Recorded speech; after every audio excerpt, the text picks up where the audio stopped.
Baik, bismillahirrahmanirrahim. Assalamualaikum warahmatullahi wabarakatuh. Ya, kepada mahasiswa sekalian, dimanapun Anda berada, insya Allah berjumpa lagi dengan saya dalam pembahasan atau mata kuliah ekonomi dan bisnis Islam.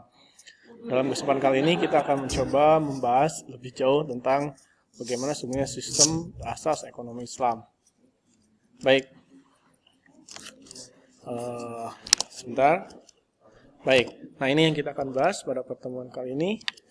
Nah, jadi kalau kita menelaah lebih jauh, terdapat beberapa pilar dalam ekonomi Islam. Salah satu diantaranya adalah berkaitan dengan kepemilikan atau dalam bahasa Arabnya al-milkiyah, ya, milkiyah. Kemudian pilar yang kedua nanti berkenaan dengan tasarruf.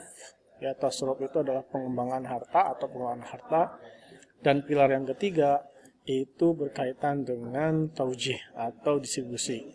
Nah, kita akan bahas poin yang pertama atau pilihan pertama berkaitan dengan kepemilikan. Nah, secara umum berkaitan dengan kepemilikan itu dalam perspektif Islam itu terbagi ke dalam 3 poin. Yang pertama ada kepemilikan individu, kepemilikan umum, dan kepemilikan negara. Nah, dalam konteks ini ya, ini yang nanti kita akan coba telusuri lebih jauh, ya. Kita coba benchmark, termasuk juga kita elaborasi berkenaan dengan pilar-pilar ekonomi Islam ini. Nah, pilar yang pertama, sebagaimana tadi saya jelaskan, itu berkaitan dengan milkiyah. Milkiyah ini terbagi dalam 3, ada milkiyah fardiyah atau kepemilikan individu.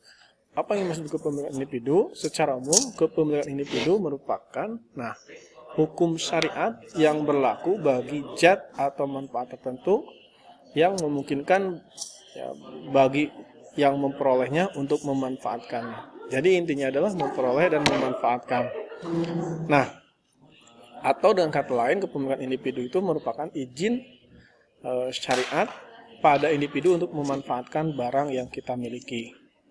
Nah, yang berkaitan kepemilikan itu pasti ada erat kaitannya dengan asbabul milkiyah atau asbabul tamaluk, yaitu sebab-sebab kepemilikan.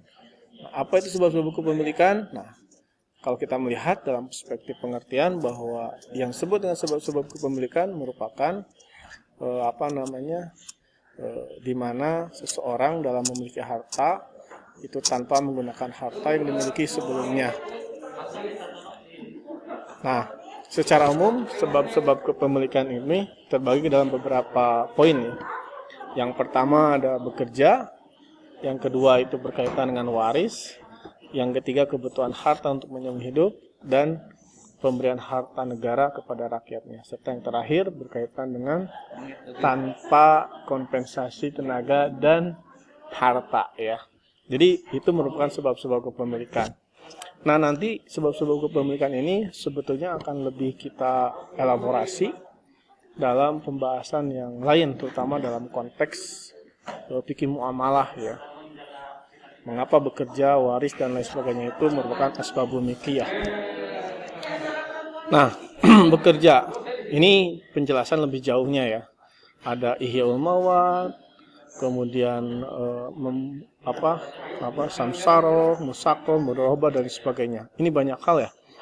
Nah, pembahasan ini kita akan coba elaborasi lebih jauh. Baik. Nah, untuk pertemuan hari ini kita cukupkan sampai sekian. Mudah-mudahan nanti di kemudian hari kita akan coba telaah lebih jauh, ya. Terima kasih, ya, atas perhatiannya. Mudah-mudahan video ini bisa bermanfaat buat Anda dan untuk yang lain yang menyaksikan. Assalamualaikum warahmatullahi wabarakatuh.